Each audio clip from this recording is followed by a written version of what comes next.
آج بھی وہ دن یاد ہے جب نادیہ کو میرے سامنے پیش کیا گیا۔ وہ صرف لڑکی نہیں، وہ ایک بنی تھی، میرے سگے بھائی کے بے قصور جان لینے والوں کے خاندان کی امانت۔ یہ میری زندگی کا سب سے تلخ اور شرمناک لمحہ تھا۔ میں نے کبھی سوچا بھی نہیں تھا کہ میں منیب سلطان، جو نسل در نسل انصاف اور وقار کا پرچم اٹھا کر حکمرانی کرتا آیا تھا، مجھے ایسی ظالمانہ رسم کا حصہ بننا پڑے گا۔ ونی کی رسم جسے میں ہمیشہ غیر انسانی سمجھتا رہا، آج میرے اپنے دروازے پر دستک دے رہی تھی۔ نادیہ کے خاندان نے اپنے بیٹے زمان کی پھانسی بچانے کے لیے، جو کہ خاندانی جھگڑے میں میرے بھائی کے قتل کا مرتکب ہوا تھا، اسے چادر اور چار دیواری سے باہر نکال کر سودے کے لیے پیش کیا گیا تھا۔ یہ سودا، یہ جبر میری سلطنت کے اصولوں کے خلاف تھا، مگر میرے بھائی کا خون، میرے خاندان کی صدیوں پرانی بقا اور سب سے بڑھ کر میری اپنی اناج جیت چکے تھے۔ میرے رشتوں اور اقتدار کے بیچ کا ٹکراؤ تھا۔ انصاف کی تلوار نے بالآخر ایک بے گناہ کو میرے دروازے تک پہنچا دیا۔ یہ منظر حویلی کے مرکزی دیوان خاص میں ترتیب دیا گیا۔ یہ وہی دالان تھا جہاں میرے دادا پر دادا زمینوں کے فیصلے کرتے تھے اور سچ کو جھوٹ سے الگ کرتے تھے۔ سنگ مرمر کے ٹھنڈے فرش پر صدیوں کے فیصلے اور خاندانی وقار کی کہانیاں نقش تھی۔ سورج کی روشنی دالان کے بلند محرابوں سے چھن کر آ رہی تھی، مگر یہ روشنی بھی پورے ماحول کو ظلمت اور بے بسی میں ڈوبنے سے نہ بچا سکی۔ فضا میں ایک عجیب بوجھ تھا، بہت پرانے رواج اور انسانی خوف کا۔ وہ گارڈ سخت اور پتھر کے چہروں کے ساتھ قطار میں کھڑے تھے۔ ان کی آنکھوں میں کوئی جذبہ نہیں تھا، صرف فرما برداری تھی۔ ہر شخص خاموش تھا، مگر ہوا میں گہرا بوجھ، ایک اجتماعی ندامت اور خوف کا احساس چھایا ہوا تھا۔ باہر دور سے بین کی آوازیں آ رہی تھی، مگر وہ بھی دالان کی خاموشی میں دب گئی۔ نادیہ سر جھکائے بنا کسی مرضی کے اپنے ننیال اور ددیالی خاندان کے بوڑھوں کے ساتھ آئی۔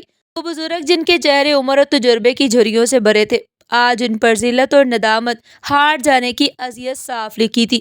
وہ ایک سفید سادہ چادر میں لپٹی، جو اس کے وجود کی سادگی اور اس کی تقدیر کی تلخی کو ظاہر کر رہی تھی۔ اس نے چاندی کی کوئی بالی بھی نہیں پہنی تھی، جیسے اس کی زندگی سے سارے رنگ چھین لیے گئے ہوں۔ اس کے قدم زمین پر ہلکے نہیں پڑ رہے تھے، وہ چل نہیں رہی تھی بلکہ گھسیٹی جا رہی تھی۔ ہر قدم پر ایک غیر مرئی زنجیر کی چنکار سنائی دے رہی تھی۔ میں نے اس کی طرف ایک سرد بے جان نظر ڈالی اور سخت حکم دیا۔ میری آواز میں کوئی نرمی نہیں تھی، صرف ایک سلطان کا اختیار تھا، اسے لایا جائے، عزت سے نہیں، ونی کی امانت سمجھ کر۔ حویلی کے تمام ملازمین، خبردار اس کی طرف کوئی نگاہ نہ اٹھائے۔ یہ صرف ایک معاہدہ ہے۔ ان کے خاندان کے سب سے بڑے بزرگ حریم بخش، جن کی سفید داڑھی آنسوؤں سے بھیگی ہوئی تھی اور جن کے ہاتھ لرز رہے تھے، آگے بڑھے۔ وہ میرا ہاتھ چھونے لگے۔ ان کا لمس التجا سے بھرا ہوا تھا، جیسے وہ اپنی آخری پناہ مانگ رہے ہوں۔ ان کی آنکھیں، جو صدیوں کا بوجھ اٹھائے ہوئے تھی، مجھ پر ٹک گئی۔ بزرگ رحیم بخش نے کہا، منیب سلطان، ہم اس قابل نہیں کہ آپ کے سامنے سر اٹھائیں، مگر یہ نادیہ ہماری عزت، ہماری جان، یہ آپ کی امانت ہے۔ ہمارا بیٹا زمان بچ جائے گا تو ہماری نسلیں آپ کی فرما بردار رہیں گی۔ ہم نے ظلم کی قیمت چکائی ہے، اس قربانی کو قبول فرما لیجئے۔ خدا کے لیے زمان کو بخش دیجئے۔ میں نے ان کا ہاتھ جھٹک دیا۔ میری آواز سخت اور ٹھنڈی تھی۔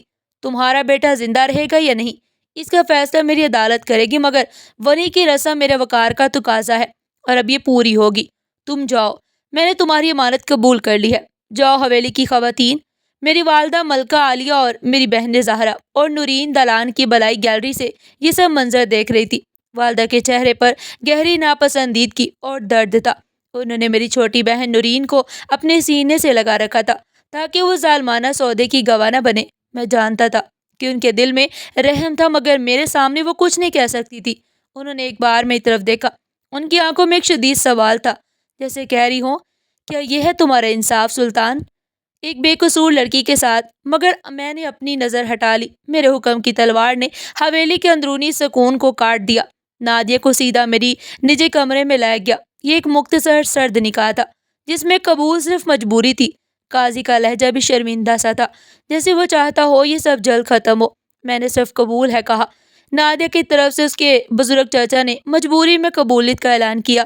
یہ کوئی شادی نہیں تھی، ایک قانونی معاہدہ تھا جس نے اسے میری دیواروں کے اندر دھکیل دیا۔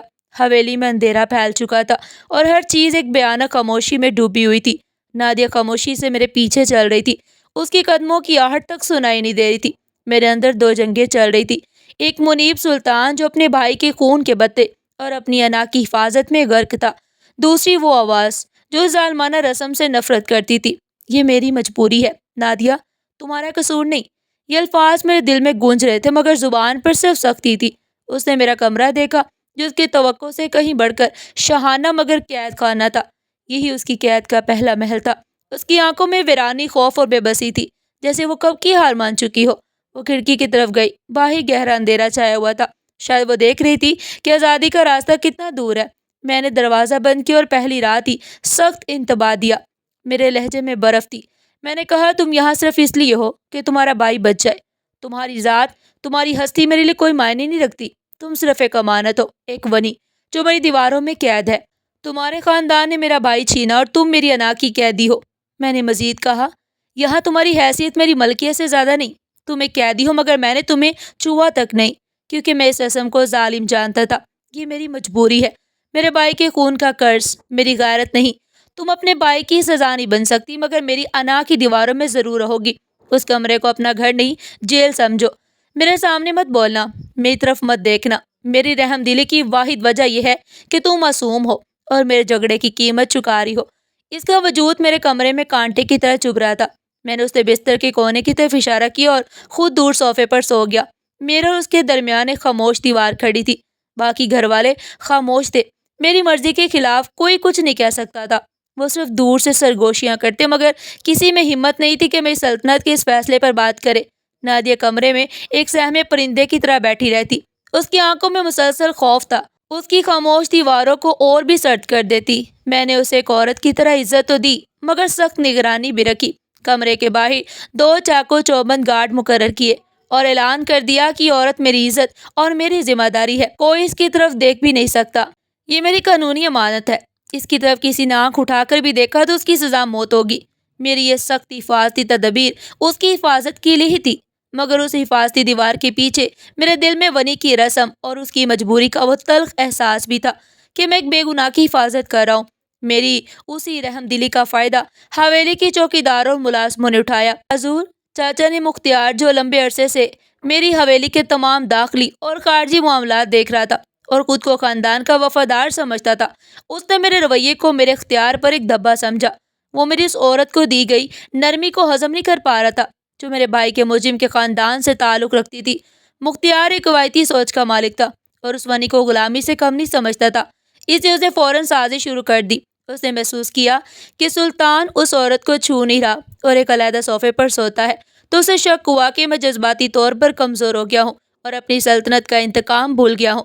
مختار کی مکاری یہ تھی کہ وہ مجھے میری نرمی پر شرمندہ کرے اور مجھے اپنے پرانے اصولوں پر واپس لائے۔ مختار نے ایک شام اپنے وفادار نوکر فیاض سے کہا، فیاض، سلطان نے یہ امانت تو قبول کر لی ہے مگر اس کی طرف دیکھتا بھی نہیں۔ اس کی معصومیت ایک فریب ہے۔ خبردار، اس عورت کی ہر حرکت پر نظر رکھنی ہے، خاص کر جب وہ اپنے کمرے سے باہر نکلے۔ اگر اس نے اس حویلی کی پاکیزگی پر ذرا سا بھی داغ لگایا یا کسی بھی پرانے رشتے سے ملی تو ہمارا خاندان تباہ و برباد ہو جائے گا۔ فیاض، جو مختار کا وفادار تھا اور انعام کا لالچ بھی رکھتا تھا، فوراً نگرانی پر لگ گیا اور حویلی کے چاروں طرف شک کی دیواریں کھڑی کر دی۔ باقی گھر والے، خاص کر میری والدہ ملکہ عالیہ اور میری چھوٹی بہنوں کو اس پر رحم تھا۔ وہ جانتی تھی کہ وہ ایک بے قصور شکار ہے۔ وہ چپکے سے نادیہ کو تسلی دیتی مگر میرے خوف سے کھل کر کچھ نہ کہہ سکتی تھی۔ میری بہن زہرا، جو سب سے زیادہ ہمدرد تھی، ایک دن نادیہ کے لیے پھل اور پھول لے کر کمرے میں آئی۔ اس نے دیکھا کہ نادیہ کھڑکی کے پاس زمین پر بیٹھی ہے، اس کی آنکھیں خلا میں کھوئی ہوئی ہیں۔ زہرا نے نرمی سے کہا، نادیہ باجی، آپ کی طبیعت کیسی ہے؟ امی جان نے کہا ہے کہ آپ اپنا خیال رکھا کرے، یہ سب وقت کے ساتھ ساتھ ٹھیک ہو جائے گا۔ نادیہ نے دکھ بھری سانس کے ساتھ کہا، میں ٹھیک ہوں زہرا، تمہاری اور تمہاری امی کی ہمدردی ہی میرے لیے کافی ہے، مجھے بس اپنے خاندان کے لیے دی گئی قربانی پر شرم آتی ہے۔ زہرا نے کہا، باجی، سلطان سے ڈرتی نہ رہا کریں، وہ باہر سے سخت ہے مگر اندر سے بہت نیک ہے۔ نادیہ نے گہری سانس لی اور کہا، ڈر تو ہے زہرا مگر اب قسم سے ڈر لگتا ہے۔ سلطان کی قید میں رہنا موت سے زیادہ مشکل نہیں، مجھے بس عمران کی فکر ستاتی ہے۔ میرا پرانا منگیتر، وہ کیا کر رہا ہوگا؟ اسے بھول جانا میرے لیے مشکل ہے۔ نادیہ اپنی قسمت کو قبول کر چکی تھی مگر عمران کی یاد اور اسے دیا گیا وہ وعدہ اسے توڑ رہا تھا۔ وہ جانتی تھی کہ اسے عمران سے آخری بار مل کر ہمیشہ کے لیے خدا حافظ کہہ دینا چاہیے تاکہ وہ دونوں اپنی زندگی میں آگے بڑھ سکے۔ اس نے ایک چھوٹے سے کاغذ پر فیصلہ کن الوداع لکھا۔ یہ میرا آخری خط ہے، اسے دینا اور کہنا کہ میرا راستہ بدل دیا گیا ہے۔ وہ میری فکر نہ کرے، میں اب سلطان کی امانت ہوں اور اسے اپنے راستے پر چلنا چاہیے، میرے انتظار میں نہ رہے۔ کنیز نے خوف کے باوجود اس کی مدد قبول کی۔ کنیز نے شہر کے پرانے کنویں کے پاس عمران کو خط دیا۔ عمران اسے بے چینی سے پڑھا، مگر دور کہیں مختار یہ سب دیکھ چکا تھا۔ اس نے فوراً فیاض کو کنیز کے پیچھے بھیجا۔ فیاض نے دور سے عمران کو خط لیتے دیکھ لیا اور پوری بات اپنی مرضی کے مطابق توڑ مڑوڑ کر مختار کو بتا دی۔ مختار فوراً میرے پاس آیا۔ میں اس وقت جاگیر کے نئے منصوبے پر کام کر رہا تھا۔ مختار نے زہر میں لپیٹ آواز میں کہا، سلطان، آپ نے اسے عزت دی اور یہ چپکے چپکے اپنے پرانے منگیتر سے ملاقاتیں کر رہی ہے۔ یہ آپ کے اختیار پر دبا ہے۔ آپ کی حفاظت کی دیواروں کے پیچھے آپ کی توہین ہو رہی ہے۔ میں نے غصے میں قلم میز پر پھینکا اور دھاڑا، کیا بکواس کر رہے ہو مختار؟ ثبوت لاؤ، اگر یہ جھوٹ ہوا تو تمہاری گردن اڑا دوں گا۔ مختار نے فوراً فیاض کو بلایا، جس نے جھوٹی قسم کھا کر کہا، حضور، میں نے خود دیکھا، وہ رات کے اندھیرے میں عمران سے ملی۔ سلطان کی نرمی آپ کے رعب کو کمزور سمجھ رہی ہے۔ میں نے سارا کچھ دیکھا۔ یہ سن کر میرا انا کو آگ لگ گئی۔ میرے ذہن میں بھائی کے خون کا انتقام اور میرا وقار ایک ساتھ گھومنے لگا۔ مجھے لگا میری رحم دلی میری بے وقوفی تھی۔ کیا اس نے میری نرم مزاجی کو میرا ڈر سمجھا؟ یہ سوچ میرے اندر آگ کی طرح پھیل گئی۔ میں نے فیصلہ کر لیا کہ اگر یہ ونی ہے تو اسے ونی ہونے کا مطلب ہی سمجھاؤں گا۔ میرا نرم دل سخت پتھر بن گیا۔ میں نے حکم دیا کہ اسے حویلی کے پرانے ٹوٹے کمرے میں منتقل کر دو جہاں مجرموں کو رکھا جاتا ہے۔ وہ میرے بستر کے قابل نہیں۔ میں غصے سے دھاڑتا ہوا اس کے کمرے میں داخل ہوا۔ میں نے پورا زور لگا کر دروازہ بند کیا۔ نادیہ بستر پر پڑی سسک رہی تھی۔ اس کی پشت دیوار کی طرف تھی۔ وہ بے چین تھی۔ آج مجھے وہ سسکیاں وفا نہیں، بے وفائی لگ رہی تھی۔ میں نے اسے سختی سے اٹھایا اور کہا، اٹھو، کیا یہ تمہارے منگیتر کی یادیں ہیں جو تمہیں چین نہیں لینے دیتی؟ یہ کمرہ کم پڑ گیا تمہیں؟ میرے سائے میں رہنا بھی گوارا نہیں؟ تم میری قیدی ہو۔ وہ زور سے سسکی۔ میرے اندر جلتی آگ اور بھڑک گئی۔ میں نے لائٹ جلائی اور چیخ کر کہا، کیا تکلیف ہے تمہیں؟ میرے پاس آنا ناگوار کیوں لگتا ہے؟ تم ونی ہو، میری امانت ہو، میرے نام پر رہتی ہو۔ یہ سسکیاں کس لیے ہیں؟ آج سے تم یہاں نہیں رہو گی، تم قیدیوں کے کمرے میں رہو گی۔ سلطان، خدا کا واسطہ مجھے چھوڑ دے۔ میں نے کچھ نہیں کیا۔ اس کی آواز کانپ رہی تھی۔ وہ بولتے ہوئے ڈر رہی تھی۔ میں نے اسے جھٹکا تو وہ بستر سے نیچے گر گئی۔ اس کی آستین ذرا سی سرکی تو مجھے گہرا جامنی نشان نظر آیا۔ وہ عام چوٹ نہیں تھی بلکہ شدید تشدد کا نشان تھا۔ میں چونک گیا۔ اس کی کمر کے نچلے حصے اور بازو پر گہرے نیل پھیلے تھے۔ یہ دیکھ کر میرا دل حلق میں آ گیا۔ مجھے فوراً احساس ہوا کہ حویلی میں وہ ایک ہی شخص تھا جسے نادیہ کے کمرے تک بے روک ٹوک رسائی تھی، اور وہ تھا مختار۔ میں نے خود اسے محافظ بنایا تھا اور وہی امانت پر ہاتھ ڈال چکا تھا۔ یہ سب کیسے ہوا؟ میں نے اپنی گرجدار آواز کو قابو کرتے ہوئے سرگوشی میں پوچھا۔ میرے آواز میں غصہ نہیں بلکہ شرمندگی اور پشیمانی تھی۔ میرے اندر کا سلطان جو ابھی تک غصے میں تھا اچانک شرمندہ محافظ میں بدل گیا۔ یہ میرے گھر کا کوئی سماجی ظلم تھا۔ میں نے اپنی سلطنت میں اس طرح کے جبر کی اجازت کیسے دی؟ نادیہ نے ڈر سے اپنے چچا کا نام لیا تو میرے دل میں ایک دم ٹھنڈ پڑ گئی۔ یہی وہ شخص تھا جس نے مجھ پر جھوٹا الزام لگایا اور میری دی گئی حفاظت کو پامال کیا۔ میں نے اس کے بازو پر لگے نیل کو آہستہ سے چھوا۔ میرے ہاتھ کانپ رہے تھے۔ اس نے تمہیں کب مارا؟ تم نے مجھے کیوں نہیں بتایا؟ اس نے تمہیں کیوں تکلیف دی نادیہ؟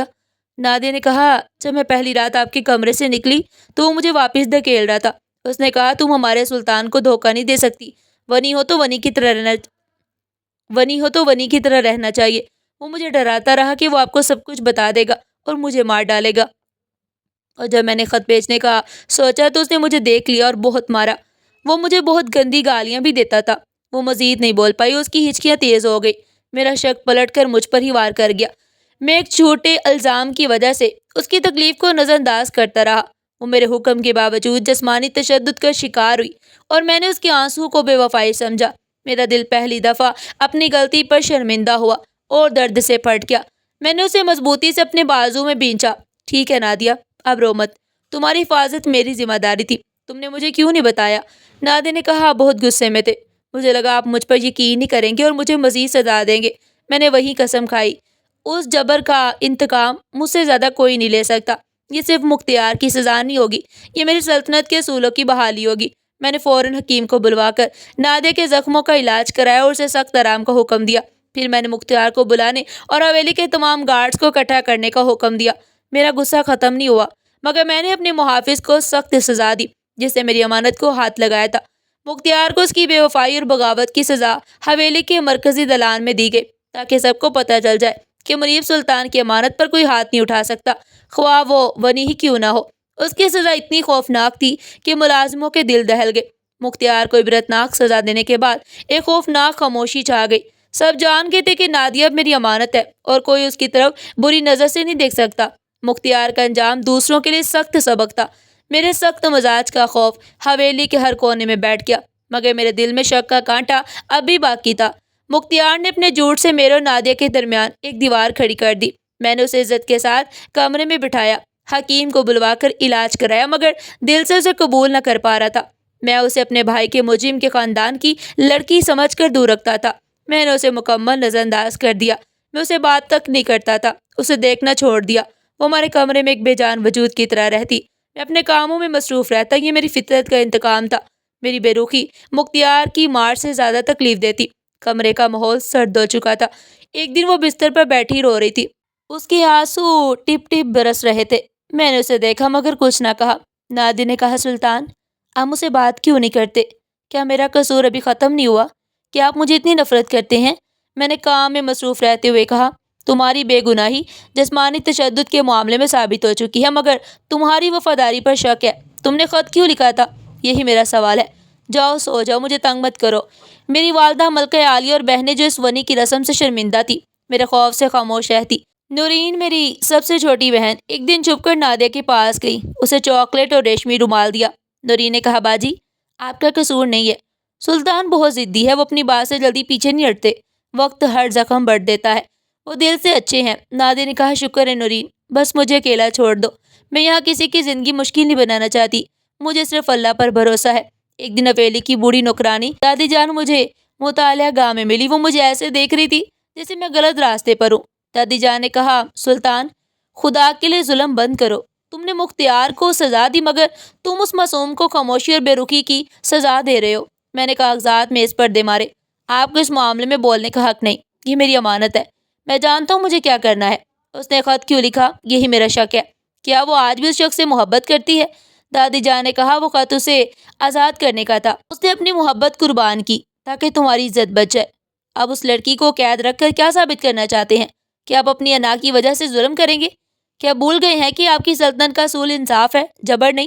سلطان کا دل پتھر کا نہیں ہوتا۔ یہ الفاظ تیر کی طرح میرے دل میں اتر گئے۔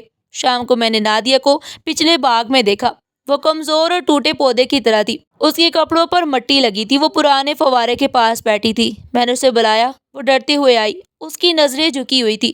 میں نے پوچھا، تم نے اپنے منگیتر کو خط کیوں لکھا تھا؟ سچ بتاؤ۔ نادیہ نے ہمت کے ساتھ چہرہ اٹھایا، اس کی آنکھوں میں سچ تھا۔ اس نے کہا، میں نے اسے لکھا تھا کہ اب راستہ بدل گیا ہے، وہ میری فکر نہ کرے، میں اب آپ کی ہوں، چاہے ونی کی حیثیت سے ہی آئی ہوں۔ میں نے اسے ہمیشہ کے لیے خدا حافظ کہا تھا، میرا مقصد آپ کو خوش کرنا تھا، بغاوت کرنا نہیں۔ میں نے اپنی محبت قربان کر دی۔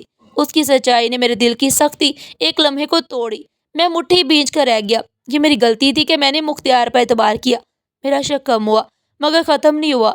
میں نے کہا، ٹھیک ہے، جاؤ سو جاؤ۔ اس رات بارش شدید تھی، بجلی کڑکتی تھی، دیواریں کانپ رہی تھی، ماحول خوفناک۔ میں نے فیصلہ کیا تھا کہ نادیہ کو نظر انداز رکھوں گا۔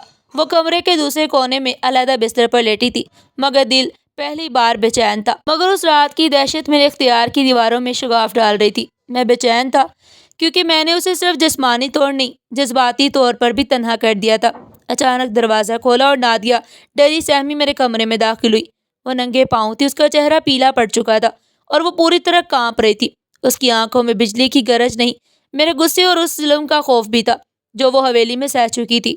اس کے پچھلے زخموں کا درد بھی تازہ ہو گیا تھا۔ نادیہ نے لرزتی آواز میں ہاتھ جوڑ کر کہا، بجلی سے ڈر لگ رہا ہے، میں باہر نہیں رہ سکتی، میں نے آپ سے اجازت نہیں لی، مجھے معاف کر دے، مگر میں بہت خوف زدہ ہوں، مجھے اکیلا نہ چھوڑیں۔ وہ بستر کی طرف بڑھنے کی ہمت نہ کر پا رہی تھی، دروازے کے پاس ہی کھڑی تھی۔ یہ اس کی پہلی کمزوری تھی جو میرے سامنے ظاہر ہوئی۔ وہ اس شخص سے پناہ مانگ رہی تھی جسے وہ اپنا قیدی سمجھتی تھی۔ میری انا اور اختیار کے سخت خول کے اندر بھی اس کی معصوم کمزوری کے سامنے ایک لمحے کو رحم پیدا ہوا۔ مجھے یاد آیا کہ اسے حویلی میں مختار کے ہاتھوں وہ ظلم سہ چکی تھی اور میں نے بھی اسے خوف میں تنہا چھوڑ رکھا تھا۔ میرے اندر طوفان کے ساتھ ایک اور جنگ برپا ہو گئی۔ میں نے اپنی آواز میں وہ نرمی پیدا کی جو برسوں میں نے خود اپنے اندر محسوس نہیں کی۔ ادھر آؤ، ڈرو مت، میرے قریب آ جاؤ، میں نے کہا، مگر اس دفعہ حکم میں سختی نہیں، نرمی تھی۔ وہ لرزتے قدموں کے ساتھ میرے بستر کی طرف بڑھی اور کنارے پر بیٹھ گئی۔ میں نے اسے اپنے پاس جگہ دی اور کمبل اس پر ڈال دیا۔ اس دم میں ونی کا نکاح، انتقام، رسم سب پیچھے ہٹ گئے۔ یہ ونی کے نکاح کے بعد ہمارا پہلا لمحہ تھا جو نفرت نہیں، حفاظت سے جڑا تھا۔ میں نے اس کا ہاتھ تھاما، اس کا ہاتھ برف کی طرح ٹھنڈا تھا۔ میں نے آہستہ سے کہا، یہاں کوئی تمہیں تکلیف نہیں دے سکتا، یہاں کوئی مختار نہیں ہے، میں تمہیں اپنی پناہ میں لیتا ہوں۔ وہ میرے سینے سے لگ کر سہمے ہوئے پرندے کی طرح سو گئی۔ اس کا سر میرے بازو پر تھا، اس کی سانسیں میرے دل پر پڑ رہی تھی اور ہر سانس کے ساتھ میرا سخت دل پگھل رہا تھا۔ میں نے اس کے بالوں پر ہاتھ پھیرا جو ریشم کی طرح نرم تھے۔ میں نے اسے صرف جسمانی نہیں بلکہ جذباتی طور پر بھی قبول کیا۔ اسے اپنے بازو میں مضبوطی سے تھام لیا کہ وہ میری امانت ہے، صرف ونی نہیں بلکہ میرے دل کی امانت۔ پوری رات میں اس کے تحفظ کے لیے جاگتا رہا۔ بجلی کڑکتی رہی مگر میرے بازو میں محفوظ تھی۔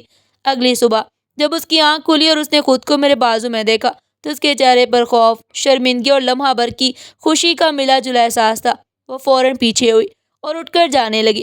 سلطان، مجھے معاف کر دے، میں بس ڈر گئی تھی، مجھے یقین نہیں آتا کہ میں نے ایسا کیا۔ میں نے اس کی طرف دیکھا اور پہلی بار ایک ہلکی سی مسکراہٹ میرے چہرے پر آئی۔ ٹھیک ہے نادیہ، کوئی بات نہیں، میں تمہیں پناہ دی تھی، اب جاؤ آرام کرو۔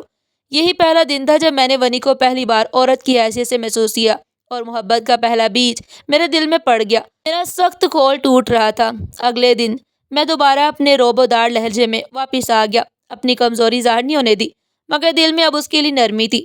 میں نے اسے مطالعہ گاہ میں بلایا، وہ ڈرتے ڈرتے آئی۔ اس کی آنکھوں میں گزشتہ رات کی پناہ کی جھلک تھی مگر ساتھ یہ خوف بھی کہ کہیں میں اپنا فیصلہ بدل نہ دوں۔ میں نے اسے دیکھا اور گہرا سانس لیتے ہوئے کہا، نادیہ میری بات سنو، میں اعتراف کرتا ہوں کہ مختار کے معاملے میں شک نے تمہیں تکلیف پہنچائی۔ میں سلطان ہوں، انصاف میرا اصول ہے، مگر میں نے تمہارے ساتھ ناانصافی کی، مجھے افسوس ہے۔ یہ میرا اپنی انا کے خلاف پہلا قدم تھا۔ نادیہ نے سر جھکا کر کہا، میں سمجھتی ہوں سلطان، آپ کے لیے یہ فیصلہ مشکل تھا، آپ کے اوپر بھائی کے خون کا بوجھ تھا اور آپ کو ورگلایا بھی گیا تھا۔ اس کی نرمی نے میرے غرور کو مزید جھکا دیا۔ اس نے اپنی آنکھوں سے مجھے معاف کر دیا تھا۔ میں نے اسے بیٹھنے کا اشارہ کیا اور واضح الفاظ میں کہا، آج سے ونی کا معاہدہ ختم۔ تم یہاں ونی بن کر آئی تھی مگر اب تم میری عزت کی ضمانت ہو۔ میں تمہیں ظالمانہ رسم سے آزاد کرتا ہوں۔ ونی صرف ایک رسم تھی، نادیہ آج سے تم میری سلطانہ ہو۔ یہ اس کی نئی زندگی کا اعلان تھا۔ میں نے والدہ کو حکم دیا کہ نادیہ کے لیے قیمتی اور شاہانہ لباس تیار کیا جائے جو صرف ہمارے گھر کی خواتین پہنتی ہیں۔ پھر اسے اپنی والدہ اور محافظوں کے ساتھ شہر بھیجا تاکہ لوگ دیکھیں کہ وہ ونی نہیں، سلطان منیب کی بیوی ہے۔ گھر کی خواتین حیران بھی تھی، خوش بھی۔ نورین اور زہرا خاص طور پر بہت خوش تھی۔ زہرا نے آ کر کہا، سلطان آپ نے بہت اچھا کیا، آپ کا دل سخت نہیں ہے، آپ نے صحیح فیصلہ کیا۔ میں نے کہا، میں صرف انصاف کر رہا ہوں، مگر میری آنکھوں میں نرمی تھی۔ شہر میں سب نے دیکھا کہ وہ اب میری بیوی ہے، قیدی نہیں۔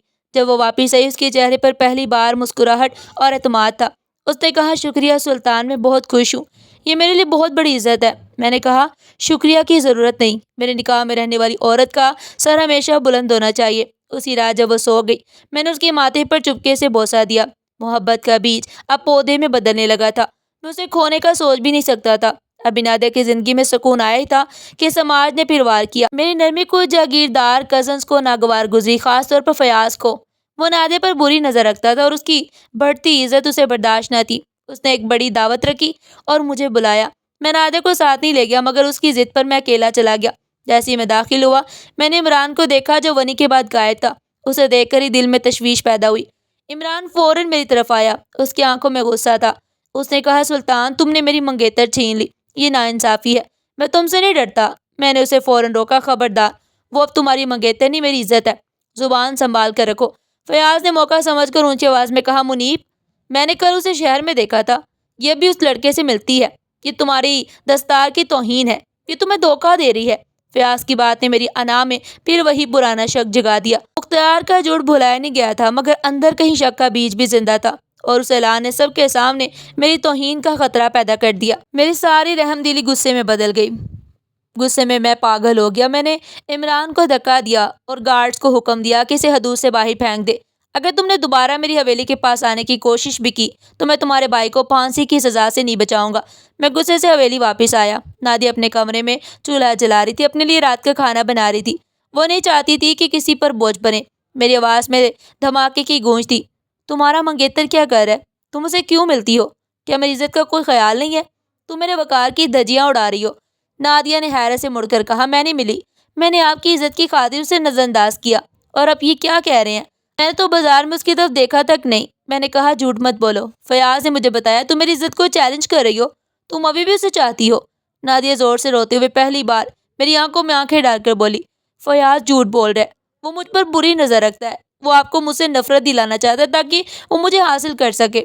میں نے اسے نظر انداز کیا تھا۔ آپ کو میرے سچ پہ یقین کرنا ہوگا سلطان۔ مگر نادیہ کی مخالفت نے میری انا کو اور بھڑکا دیا۔ مجھے لگا کہ وہ فیاض کو بچا رہی ہے۔ میں نے نادیہ کو ایک سرد رات کمرے سے باہر نکال دیا۔ میں نے کہا، جاؤ، جب تک سچ نہیں بتاؤ اندر مت آنا، اور اگر مجھے پتا چلا کہ تم باہر کسی سے ملی ہو تو انجام اچھا نہیں ہوگا۔ میں نے پھر اپنی انا کو ترجیح دی۔ نادیہ پوری رات حویلی کے برآمدے میں سردی سے تھرتھراتی رہی۔ وہ پتھر کی طرح جمی بیٹھی تھی۔ اس کا وجود میرے بے رحمی کا ثبوت تھا۔ گھر کی کسی عورت میں اتنی ہمت نہیں تھی کہ اسے اندر لے آتی۔ سب میرے غصے سے ڈرتے تھے۔ میں پوری رات جاگتا رہا۔ اس کی سسکیاں مجھے اندر تک توڑ رہی تھی۔ میں نے کھڑکی سے دیکھا، وہ ایک کونے میں سمٹی ہوئی تھی۔ سردی سے اس کا جسم نیلا پڑ چکا تھا۔ صبح جب میں باہر نکلا تو اسے اس حالت میں دیکھ کر میرا دل کانپ گیا۔ میں نے اسے اٹھایا اور کمرے میں لایا۔ میں نے اسے چادر میں لپیٹا اور کہا، نادیہ، اگر تم اسے نظر انداز کرتی ہو تو فیاض جھوٹ کیوں بولے گا؟ میں نے اپنی آنکھوں سے اسے عمران کے ساتھ دیکھا ہے۔ میرا لہجہ اب بھی سخت تھا مگر اندر نرمی جنم لے رہی تھی۔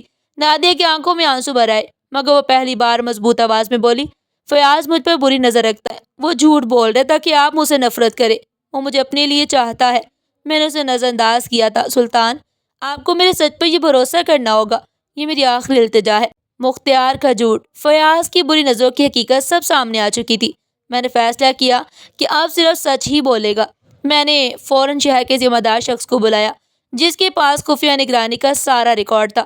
میں نے اسے حکم دیا کہ وہ مرکزی مارکیٹ کی تمام ویڈیوز ریکارڈنگ لے کر آئے۔ میں نے پورے خاندان کو مرکزی دلان میں جمع کیا اور فیاض کو بھی بلوایا۔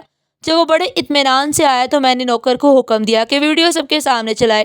ویڈیو میں صاف دکھ رہا تھا کہ عمران نادیہ کی طرف بڑھتا ہے مگر نادیہ اسے مکمل طور پر نظر انداز کرتے ہوئے آگے بڑھ جاتی ہے۔ وہ سیدھی حویلی کی گاڑی میں بیٹھ جاتی ہے۔ فیاض کا جھوٹ سب کے سامنے بے نقاب ہو گیا۔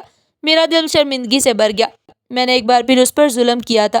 میں نے فوراً فیاض کو سخت سزا دی اور خاندان کے سامنے ذلیل کر کے نکال دیا۔ میں نادیہ کی طرف مڑا۔ میرا دل پگھل چکا تھا۔ میں نے اسے اپنی باہوں میں لے کر کہا، نادیہ، میں نے پھر تم پر شک کیا، مجھے معاف کر دو۔ تم نے میرے وقار کی حفاظت کی جبکہ میں تمہاری حفاظت نہ کر سکا۔ نادیہ میرے سینے سے لگ کر بولی، مجھے یقین تھا آپ ایک دن سچ جان ہی لیں گے، مجھے آپ پر پورا بھروسہ تھا۔ میں نے سب کے سامنے اعلان کیا، اب سے نادیہ ونی نہیں، اس حویلی کی سلطان بیگم ہے۔ اس کی عزت میری عزت ہے، اس کی توہین میری توہین۔ ونی کا ظلم محبت میں بدل چکا تھا۔ نادیہ میری زندگی کا وہ حصہ بن چکی تھی جسے کھونے کا تصور بھی نہیں کیا جا سکتا تھا۔ ناظرین، آپ کو یہ کہانی کیسی لگی؟ کمنٹ سیکشن میں اپنی قیمتی رائے کا اظہار ضرور کیجیے گا، اور اس طرح کی مزید سبق آموز کہانی سننے کے لیے چینل کو سبسکرائب کریں، ویڈیو کو لائک کریں اور زیادہ سے زیادہ شیئر کریں۔ پھر ملتے ہیں ایک نئی کہانی کے ساتھ، تب تک کے لیے اللہ حافظ۔